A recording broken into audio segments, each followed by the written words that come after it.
On a un sujet un petit peu innovant à vous partager, nos expériences avec la réalité mixte.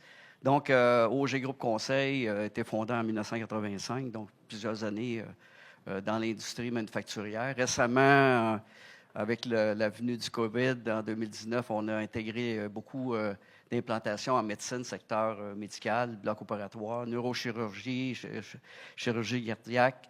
On travaille aussi avec le ministère de la Santé pour aider tout le personnel infirmier. Vous ne serez pas surpris d'apprendre qu'ils ont beaucoup de difficultés. Le système est surchargé. Donc, nos technologies pour lesquelles on va vous partager sont très aidantes dans le domaine. Si je reviens au secteur manufacturier, on a commencé évidemment nos carrières avec le manufacturier dans les mines, l'acierie, l'aluminerie, pâte et papier, tout ce que vous pouvez imaginer en transformation, de la PME aux très grandes entreprises. Parmi nos clients actuels en réalité mixte, on a Hydro-Québec, Hydro-Ontario, Post Canada, Cascade, Kruger, pour ne nommer que ceux-là. Et on a quelques-unes dans les PME au Québec. Donc, la réalité mixte, c'est quelque chose qu'on a décidé de mettre de l'avant en 2015, quand Microsoft a sorti la première lunette, la HoloLens 1, qui a ensuite été remplacée par la HoloLens 2. Et depuis, on a acheté tout ce qui existe sur le marché pour rester à l'affût de tout ce qui se fait en termes de technologie, de lunettes, pour augmenter la réalité. Et on travaille aussi pour combiner ça avec la réalité virtuelle, parce qu'on pense qu'au niveau de l'apprentissage, la réalité virtuelle est là pour un bout. Mais la combinaison des deux, c'est la téléportation. Donc, je vais peut-être passer pour quelqu'un qui vous pose des affaires un peu spéciales. Mais la téléportation, c'est à notre portée, c'est demain. On est déjà rendu là. On a un brevet sur cette technologie-là. Et qu'est-ce que ça va permettre de faire? C'est n'importe qui dans la salle. On peut vous digitaliser, en fait, faire votre avatar. Et on peut vous téléporter à côté d'un mécanicien dans un espace clos, par exemple, puis vous pourriez lui divulguer des conseils, l'aider à réparer ou à troubleshooter la situation dans laquelle il vit. Donc, pour vous parler de tout ça, j'ai amené mon équipe. Moi, je suis le dirigeant dans l'entreprise qui garde la vision de l'entreprise. On en a parlé ce matin. Garder le leadership, d'aller dans la bonne direction.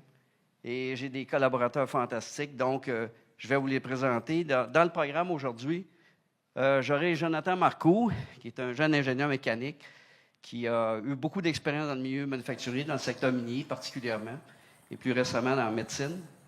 Donc, Jonathan va vous expliquer les différentes technologies qu'on peut utiliser, différentes lunettes, comment on peut étendre ça dans le milieu de travail.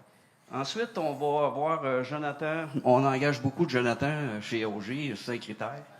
Donc, Jonathan, mon plaisir, lui, est un spécialiste d'intégration en milieu de travail.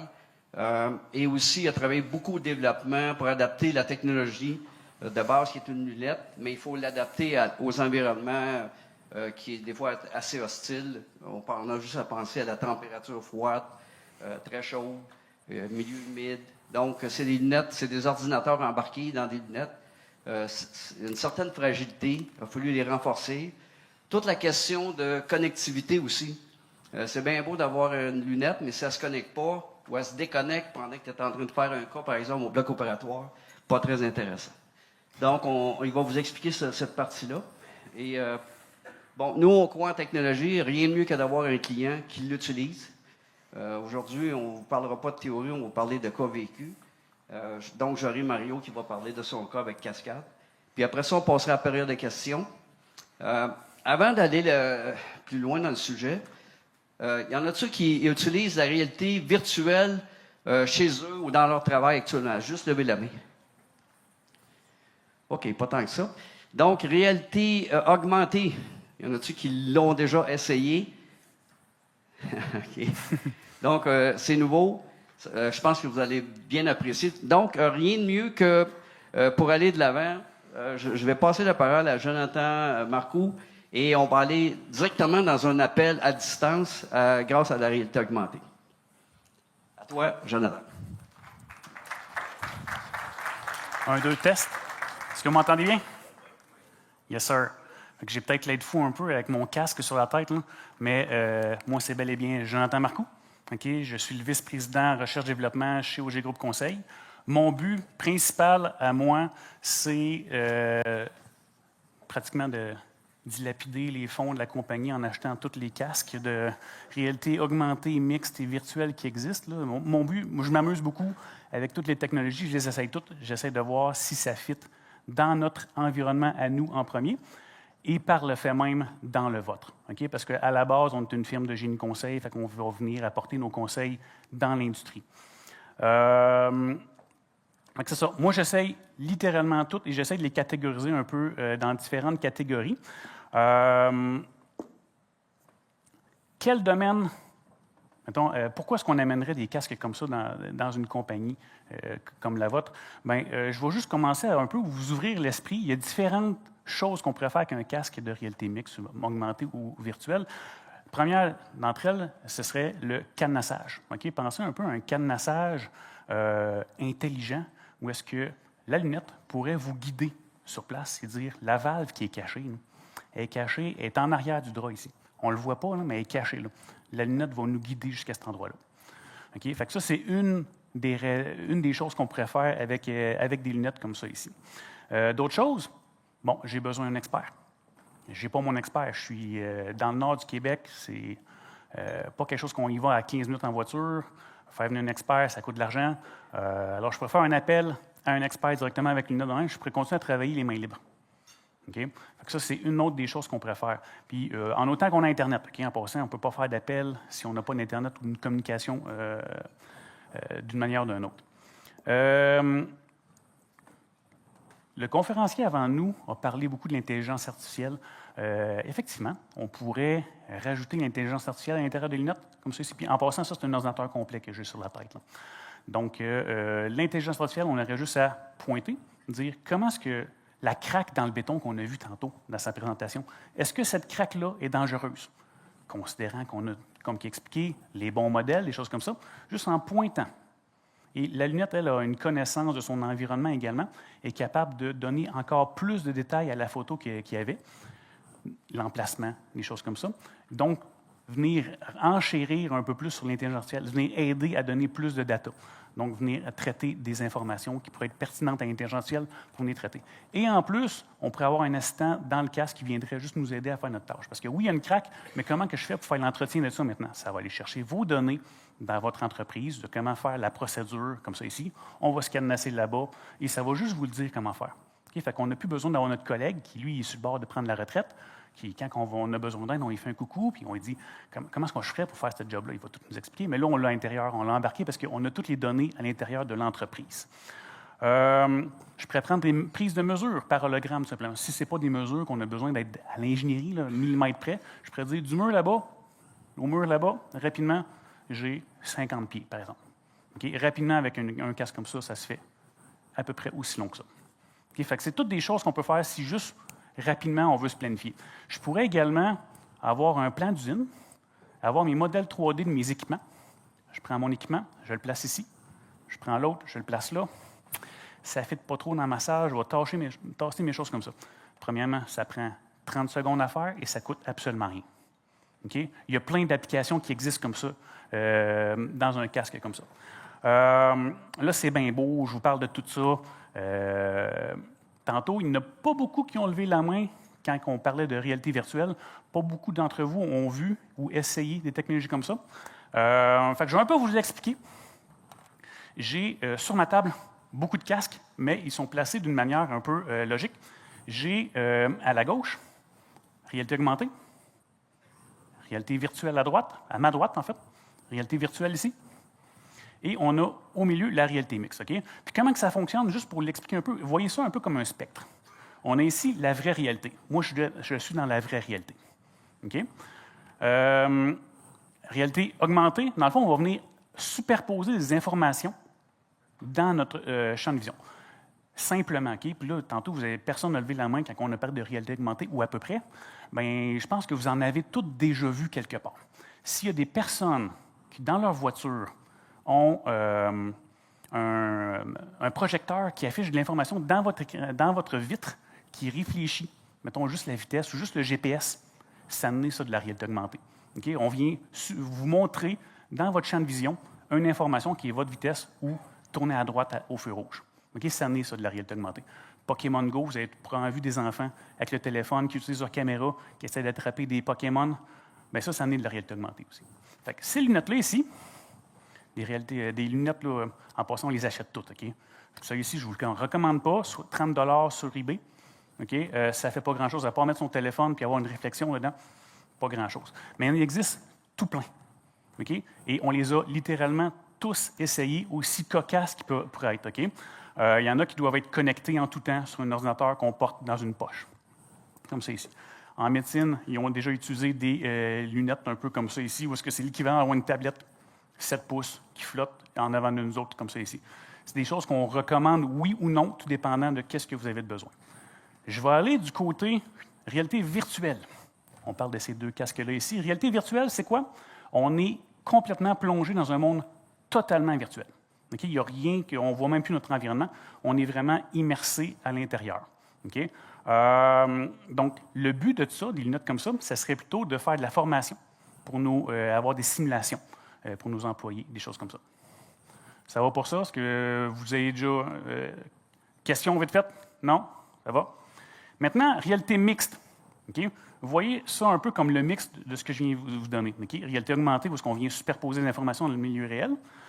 Et ici, des jeux ou des choses comme ça, des simulations où est-ce qu'on vient vraiment interagir. Mais dites-vous que ces trois casques-là, ici, au milieu, peuvent faire ça ici, mais c'est comme avoir un jeu virtuel, mais présentement, je suis dedans. Alors, j'ai une lunette sur la tête depuis tantôt, et dans mes lunettes, je vois des hologrammes. OK? Jonathan, est-ce qu'on voit bien ce que je vois? Oui? Bon.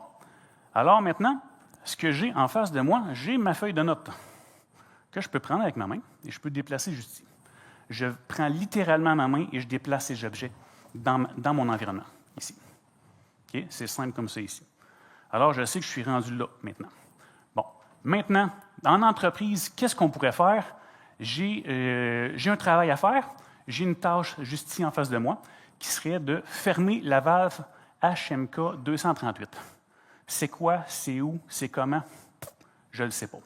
Par contre, ce que je peux voir, c'est que j'ai une petite ligne pointillée. Je ne sais pas si vous voyez bien. J'ai une petite ligne pointillée dans le bleu pâle qui m'amène jusque là-bas. Fait qu'on va aller voir. Je vois une valve juste ici. Je peux tourner autour. Vous voyez que la valve reste vraiment fixe sur place. On le voit très, très bien. Je peux me pencher, prendre la valve, un modèle 3D, l'agrandir et analyser un peu, comprendre qu'est-ce qui se passe ici. Bon, j'ai le corps ici, je peux apprendre, je peux faire ça autant, faire une route d'inspection. Ça pourrait être une route juste comme pour moi, apprendre comment faire mon travail. Ça peut être comme qu'on a fait dans certaines usines, on va se placer sur un catwalk, sur une passerelle, et on va juste comme montrer les machines, qu'est-ce qu'ils font aux nouveaux employés qui vont rentrer. Fait que ça, c'est un exemple parmi tant d'autres. Okay, c'est simple de même, on prend juste ces hologrammes et on les déplace. C'est bon? Par la suite, comme ça ici, je vais regarder mes notes. Parfait. Maintenant, c'est bien beau tout ça. Je vais tasser ça ici. Il faut d'abord l'intégrer dans votre entreprise. Comment est-ce qu'on fait ça? Bien, ça donne bien. J'ai un expert avec moi et mon expert, je vais l'appeler. C'est Jonathan Monplaisir. C'est Jonathan. Fait que, Jonathan, est-ce que tu peux venir en avant nous expliquer comment est-ce qu'on va intégrer la technologie dans des entreprises comme ces bonnes personnes-là? Absolument, je m'en viens tout de suite. Yes, sir. Laisse-moi raccrocher. Et voilà. Fait que, qui n'aimerait pas travailler avec une technologie comme ça? Sincèrement, pas beaucoup de personnes. OK? Les jeunes adorent beaucoup, beaucoup travailler avec une technologie comme ça. Fait que, Jonathan. Merci. Donc, on l'a dit, je m'appelle Jonathan Monplaisir. Dans mon cas, je suis directeur de projet en réalité étendue chez OG Groupe Conseil. Mon travail, moi, c'est de prendre la panoplie d'options qu'on a qui existent, autant d'appareils que d'applications. Il y en existe tout un paquet. Et puis, de les rendre concrètes, utilisables, et puis que les gens puissent embarquer dans un tel projet. Parce que des belles technologies qui accumulent de la poussière, on en connaît tout plein dans nos entreprises. Donc, mon travail, c'est vraiment d'aller choisir la bonne application, le bon appareil pour utiliser, puis qu'on puisse revoir un retour sur investissement.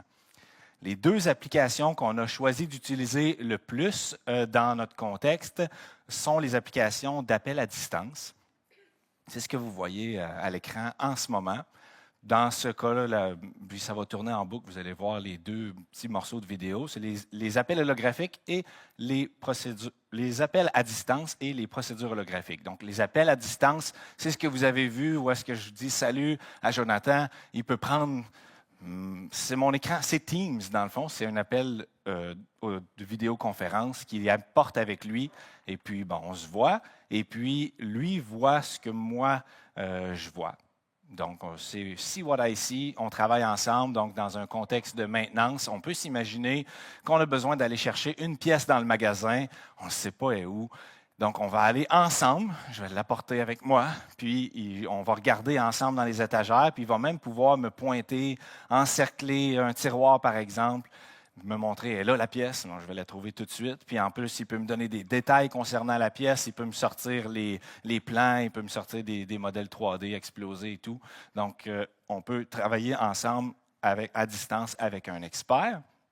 C'est ce qu'on appelle les appels holographiques ou les appels à distance. L'autre application qu'on utilise, c'est les procédures holographiques. C'est comme, disons, c'est des procédures en étape par étape, un peu comme un PowerPoint. Une étape, on change de page. Je fais juste tourner page suivante, puis ça me dit quoi faire. Donc, première étape, aller fermer la valve. C'est merveilleux pour les employés parce que aucun manuel papier, photo, vidéo ou parfois même être humain n'est capable autant de situer les choses dans l'espace comme les appareils de réalité mixte.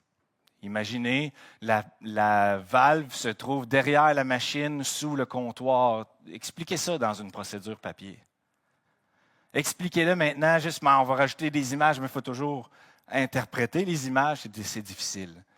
Dans une vidéo, c'est encore... Puis on peut y aller avec les êtres humains aussi qui, eux, vont tout simplement oublier l'information. Donc, l'appareil de réalité mixte va permettre de situer l'information dans l'espace. C'est vraiment simple d'application et puis c'est beaucoup plus simple qu'on pense. Les gens disent « Ouais, mais là, je ne vais pas modéliser toute mon entreprise. » Ça prend des dessinateurs, mais non, la technologie est rendue à ce point où c'est vraiment juste, je vais prendre des flèches, par exemple, je vais mettre une flèche, je vais dire c'est ici que tu dois aller, je vais prendre la flèche, je vais la mettre là.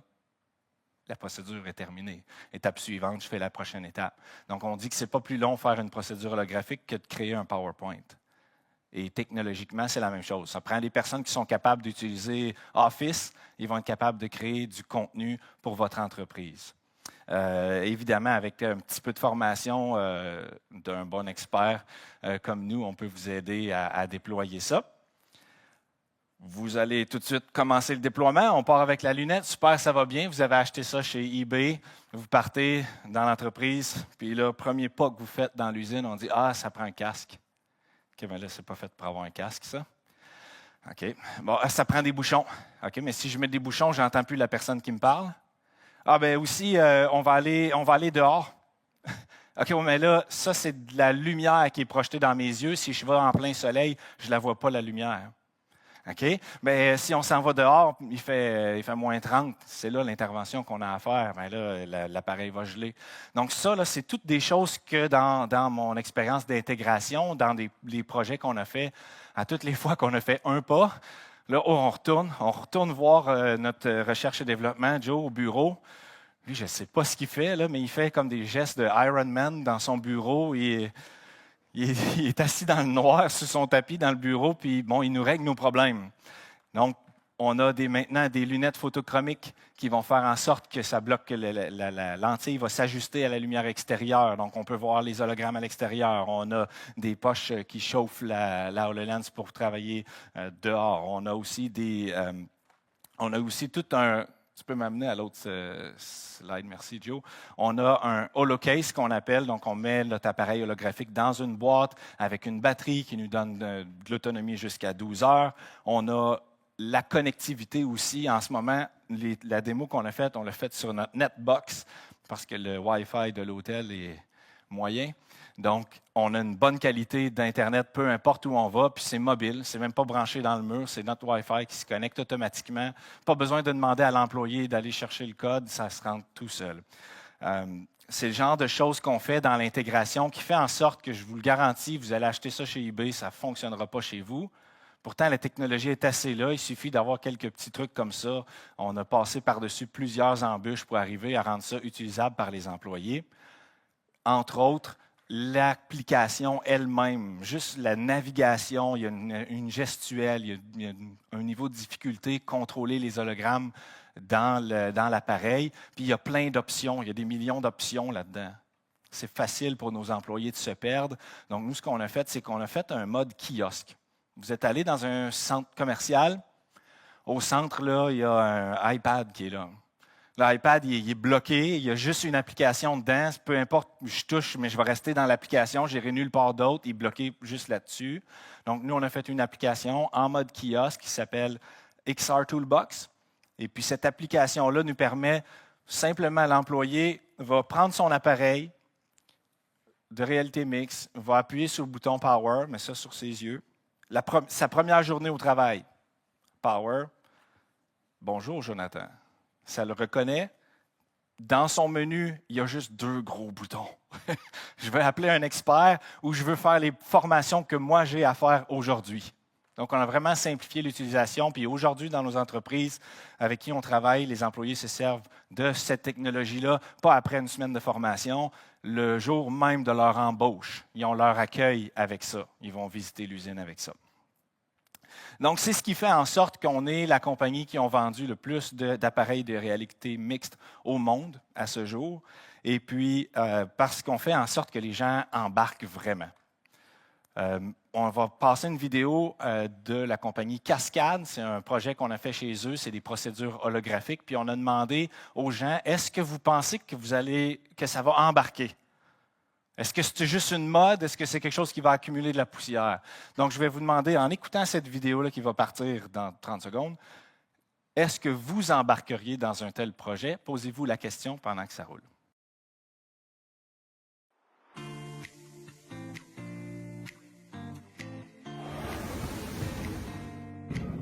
Je suis André Quentin, je suis en charge du projet de la preuve de concept Équipe XR chez Innopac avec l'aide de OG Group Conseil.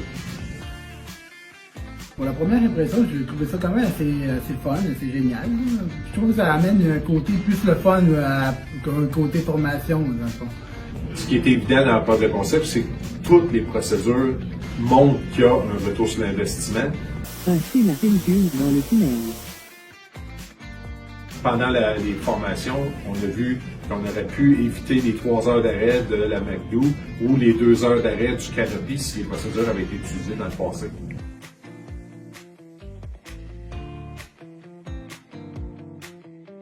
Placer le nouveau film en suivant le trajet indiqué.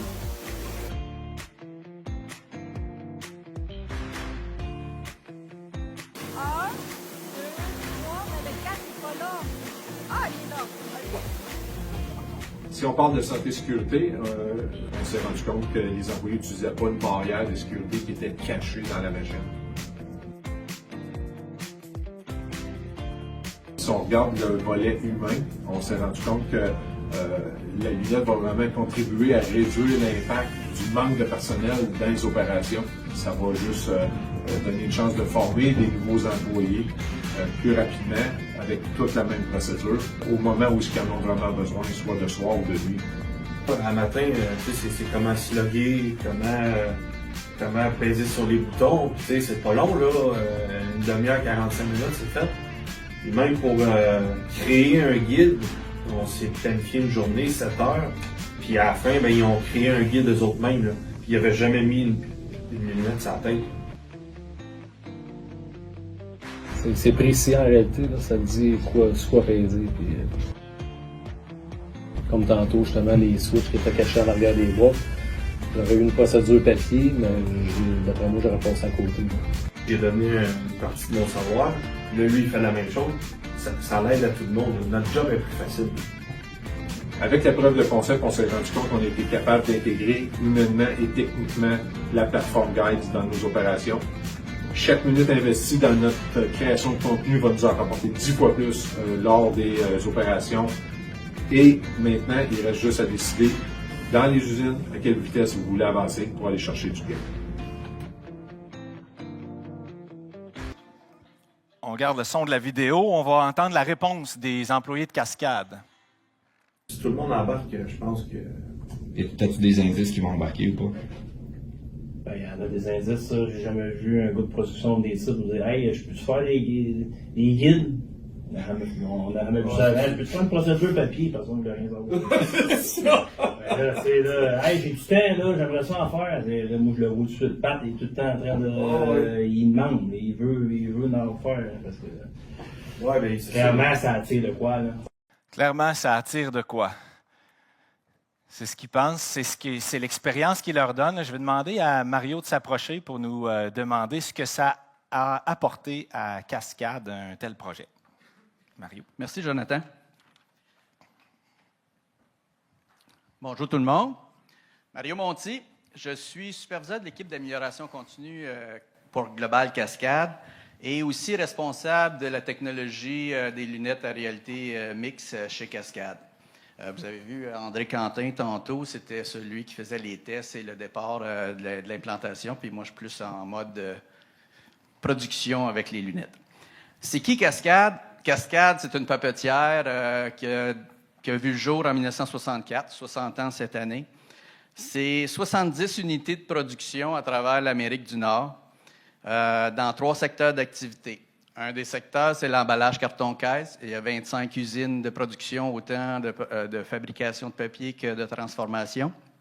C'est le 2e plus grand producteur d'emballage au Canada et 6e en Amérique du Nord.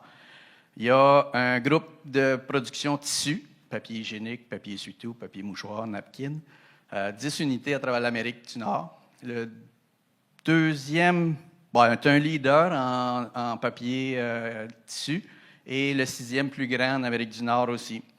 Il y a aussi un groupe qui s'appelle Produits spécialisés qui est dans l'emballage alimentaire principalement et récupération de papier. 17 unités de production et 17 centres de récupération en Amérique du Nord. C'est un leader dans l'emballage alimentaire recyclable principalement et aussi c'est le plus grand récupérateur de papier au Canada. Le besoin, comment est-ce qu'il est arrivé le besoin? On avait besoin de rendre nos experts technologiques ou experts techniques disponibles. Et le COVID a aidé aussi à embarquer dans cette technologie-là avec la difficulté de voyager. Mais aussi, on voulait transférer la connaissance de nos experts ainsi que de nos opérateurs avec beaucoup d'ancienneté. C'était aussi de limiter les coûts de voyagement à travers l'Amérique. Ça peut être long, ça peut être grand aussi. Et pour être disponible rapidement sur les cas de maintenance ou des cas de bris pour pouvoir avoir nos experts sur place ou à distance, mais pouvoir aider directement. Le déploiement, comment ça s'est fait? Bien, on a acheté une batch de lunettes et on les a distribuées à travers nos usines en Amérique avec des localisations un peu stratégiques pour pouvoir les rendre disponibles dépendamment des usines où ils sont placés. Et on a formé des gens dans chacune des unités pour pouvoir utiliser la lunette. Ça faisait quand même pas trop de gens dans chacune des usines, mais le roulement de personnel dans les dernières années fait que c'était quand même un enjeu. Je vais vous en parler un peu plus tard. La continuité et l'amélioration, qu'est-ce qu'on a fait? Bien, on a modifié justement la licence sur la lunette avec l'équipe de OG pour rendre l'appareil plus facile à utiliser, plus disponible. Ce qu'on a fait, on a changé la licence d'utilisateur, qui était une licence par utilisateur, à une licence par device, par lunette, qui fait en sorte que tous les employés de Cascade peuvent l'utiliser. Et le rendre plus simple aussi à l'utilisation et à se connecter. On a formé à la place nos experts techniques, ce qui est une équipe à peu près de 70 personnes à travers Cascade au lieu de 10 000 employés. Beaucoup plus simple et beaucoup plus facile d'accès. Les gens ont besoin d'accès à l'expert technique à ce moment-là en appelant l'expert technique via un appel Teams, mais l'expert peut aider l'employé à naviguer avec la lunette. On a aussi mis en place un tableau de bord pour pouvoir suivre les connexions et s'assurer que les gens l'utilisaient et ceux qui ne l'utilisaient pas, pouvoir poser des questions. Pourquoi? Est-ce que vous avez besoin de formation? Est-ce que vous avez besoin de savoir comment vous pourriez l'utiliser? C'était le but principal et ça. Et on suit ça encore aujourd'hui avec la haute direction pour s'assurer que l'investissement en vaut la chandelle. L'utilisation aussi comme outil de formation, c'est ce qu'on veut faire aussi, transférer la connaissance, comme je disais. Quelques bons coups qu'on a réussi à faire avec la lunette.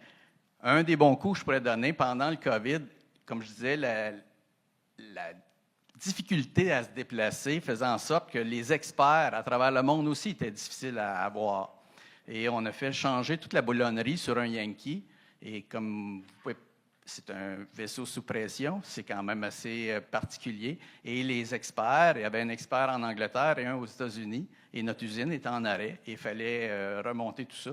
Et ça a été fait avec la lunette. Nos mécaniciens avaient la lunette sur la tête et travaillaient le chiffre de 12 heures pour resserrer la boulonnerie et validé par l'expert à distance. Et ça a été fait, on a pu repartir dans les temps. Ça, c'était un très bon coup.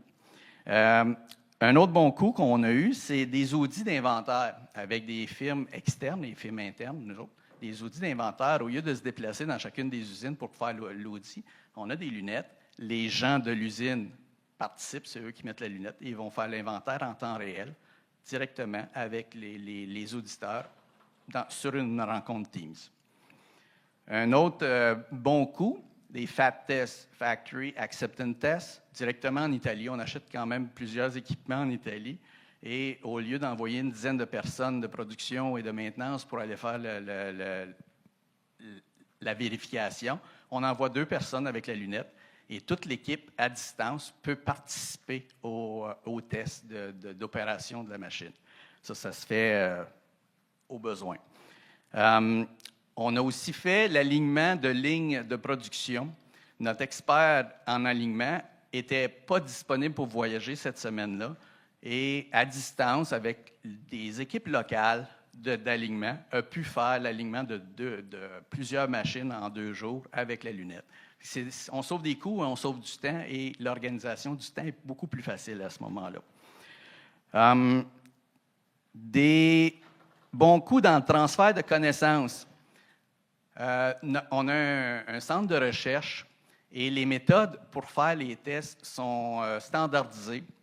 Et en même temps, pour toutes les usines, toutes les labs en usine, on a pu transposer et montrer la méthodologie avec la lunette. À ce moment-là, les gens voyaient exactement, étape par étape, qu'est-ce qui se faisait. On a pu l'enregistrer aussi comme une rencontre Teams et garder ça en mémoire. Fait que c'est un transfert de connaissances en même temps qu'une assistance à distance. Aussi, on fait de la validation de la partie pratique là, de santé-sécurité. Chariot élévateur, il y a une partie théorique, il y a une partie pratique aussi. Mais la personne à distance, on a quand même des usines un peu partout, puis on a un responsable pour la validation. Au lieu de voyager et valider cette formation, la personne met la lunette, fait sa formation et en même temps est validée pour voir comment la personne se comporte. Et aussi pour des visites d'usine avec des clients, avec des fournisseurs, avec d'autres experts, c'est très facile. On peut avoir des gens de 3, 4, 5 places et on fait une rencontre et les personnes d'usine mettent la lunette et se promènent dans l'usine. Et même niveau sécurité, on permet aux gens d'aller directement sur les machines pour voir les choses de plus près au lieu de se contenir dans une allée piétonnière et sécuritaire. Ça, c'est les bons coups. On a encore des défis, des enjeux. Un des défis qu'on a, c'est le réflexe. Le réflexe d'utiliser la lunette. Depuis la période COVID, le transport, le voyagement est plus simple. Les gens ont tendance à retourner vers cette habitude de voyager, nos experts, et on tend vers penser à utiliser la lunette en premier lieu. Fait que ça, c'est un de nos défis qui reste quand même. On a aussi le maintien de la connaissance pour l'utiliser. Si tu ne l'utilises pas beaucoup, tu arrives pour l'apprendre, des fois, tu es un peu mêlé. C'est pas compliqué, il y a un PIN code, tu rentres, tu es fait, tu es dedans, mais les gens ont comme une crainte de la reprendre ou les mises à jour ne sont pas là parce qu'ils ne l'ont pas utilisé dernièrement. Fait que ça, c'est des enjeux qu'on a et qu'on travaille encore. Aussi, développer l'autonomie et la création des procédures. Vous voyez tantôt guide pour faire les procédures, mais on veut développer notre propre expertise pour le faire. Fait que ça, c'est un défi là, qu'on travaille dessus.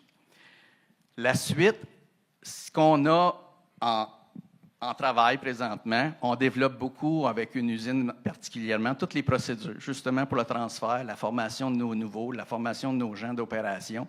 Fait que ça, c'est en travail présentement. L'utilisation de l'outil pour les maintenances. La maintenance, on en parle souvent, c'est très critique. Et on vit des périodes d'été, les remplacements de vacances, et les gens sont moins habitués. Mais avec une technologie comme ça, bien, ils n'oublient pas de petites places à aller. Ça, c'est là-dessus qu'on travaille présentement. Et aussi sur l'utilisation de l'outil pour faciliter le cadenassage. Jonathan en a parlé tantôt, mais c'est un point important. Le roulement de personnel fait en sorte que nos vieilles usines, mais les gens ne connaissent pas tous les petits raccoins ou là où aller. On maximise la route de cadenassage avec un équipement comme ça. Avant de terminer, une petite anecdote, et Jonathan en a parlé un peu tantôt. Nous, on est à l'affût de la technologie. Bien, un peu comme tout le monde, on a acheté une lunette. Je ne sais pas si c'était sur eBay ou quoi, mais on a acheté une lunette, on a essayé de faire fonctionner ça, mais la lunette s'est ramassée sur une tablette et ramassée à la poussière. Et lorsqu'on a utilisé l'intégration d'un expert comme OG, bien là, la lunette fonctionne. On a au-dessus de 36 lunettes en utilisation à travers le groupe Cascade. Ça termine ma présentation. Je vais demander à Marcel de me rejoindre pour les questions. Merci beaucoup, Mario. Fort intéressant, n'est-ce pas? Quand on a embarqué dans la technologie, ça faisait des années qu'on travaillait à optimiser la supervision directe. Notre core business, c'est vraiment le 24/7, les employés de plancher, la supervision directe, travailler avec les employés sur le plancher syndiqué ou non, ne change rien pour nous autres. De toute évidence, nos clients cherchent à avoir un taux d'investissement rapide. Vous comprendrez qu'on va aller directement avec les opérations dans un premier temps. Mais ce n'est pas long que la maintenance embarque. Et on est ici pour vous en parler parce que c'est un salon de maintenance, évidemment. Mais il y a beaucoup d'argent qui se perd à mal opérer les machines. Vous autres, en maintenance, il y a une distorsion au niveau de vos plans parce que c'est comme conduire une auto, le pied sur le break. C'est sûr que mes freins vont être usés prématurément. Donc, je vais aller au garage, je prévois changer mes plaquettes. Finalement, il faut que je change les disques, les étriers. C'est un peu ça. Donc, si on amène des bonnes pratiques sur le plancher, je pense qu'au niveau de ceux qui l'appliquent, on voit qu'il y a une amélioration au niveau de la disponibilité des équipements parce qu'on brise moins prématurément. Donc, en gros, ça vous donne une bonne idée là, de ce que c'est. Une ferme du Québec, on est partout dans le monde actuellement, donc ça va bien. On y va pour la période des questions. Est-ce qu'il y en a qui auraient des questions pour l'équipe OG Groupe Conseil? Bonjour, Mathieu Saint-Pierre, Saputo. Vous avez parlé beaucoup des avantages, mais dans les enjeux, on dit que ça permet aux équipes de moins voyager. Tout ça, est-ce que vous voyez un côté négatif à l'appartenance? Il y a quand même l'appartenance à dire hey, une nouvelle technologie, j'embarque, mais le fait aussi qu'il y a moins de rapprochement, est-ce que ça, dans les équipes, ça fait des divisions?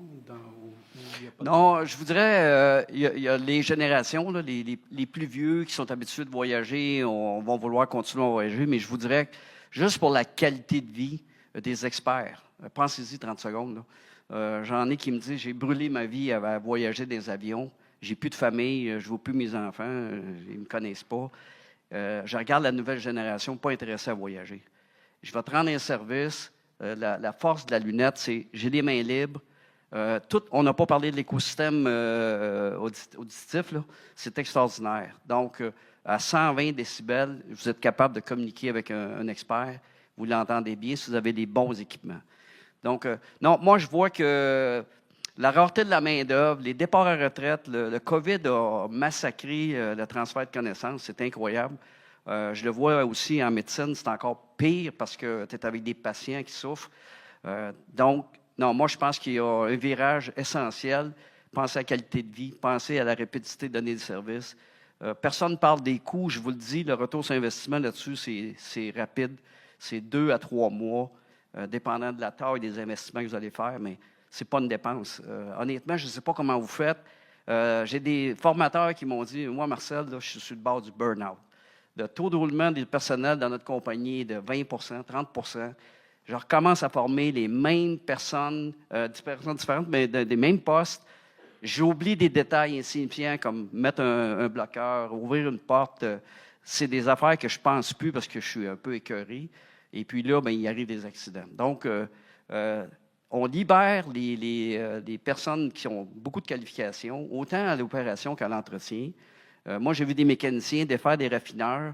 C'est très, très précis ce qu'il y a à faire là-dedans. Mais avec la lunette, on se faisait dire comment ça se fait que la technologie est déjà dans la ligne de production. Puis nous, on arrive 2 ans après. Puis après ça, j'ai la santé et sécurité qui me disent il me semble que c'est important, c'est une valeur, la santé et sécurité. Puis après ça, l'environnement, c'est une valeur, ça, l'environnement. Puis après ça, la tournée de laboratoire. Fait que tu peux emmener ton client, aller voir dans le laboratoire tes développements, mais tu n'auras pas d'espion dans ta boîte. Là. Il y a plein d'avantages. Puis je le vois aussi du côté médical. Il y a des chirurgiens qui peuvent donner de l'aide à distance. Je vais parler de la téléportation. Ce n'est pas un rêve. On le fait déjà. Malheureusement, dans les derniers temps, on a travaillé avec Microsoft. Microsoft ne nous débloque pas l'accès à la caméra, mais récemment, on a fait un développement stratégique avec un partenaire de la Californie, avec eux autres. On va être capable de reproduire l'environnement presque en perfection et là, de vous téléporter dans l'environnement pour pouvoir assister quelqu'un sans être là. Donc, juste penser à un bloc opératoire, toute la protection contre les microbes, bien, tu es un avatar. Fait que tu ne déranges personne. Espace clos, pensez à l'espace clos. Une personne qui est prise là, je vais être avec elle, à côté d'elle ou à travers elle. À la limite, c'est ça qui va se passer. Donc, c'est là qu'on est rendu. Y a-t-il d'autres questions? Ça fait plaisir de répondre. Merci beaucoup, Marcel, pour ces explications-là. Puis si jamais vous pouvez me téléporter de l'autre côté du tunnel, moi, je suis preneuse. Ça fera plaisir. Merci. Bonne journée.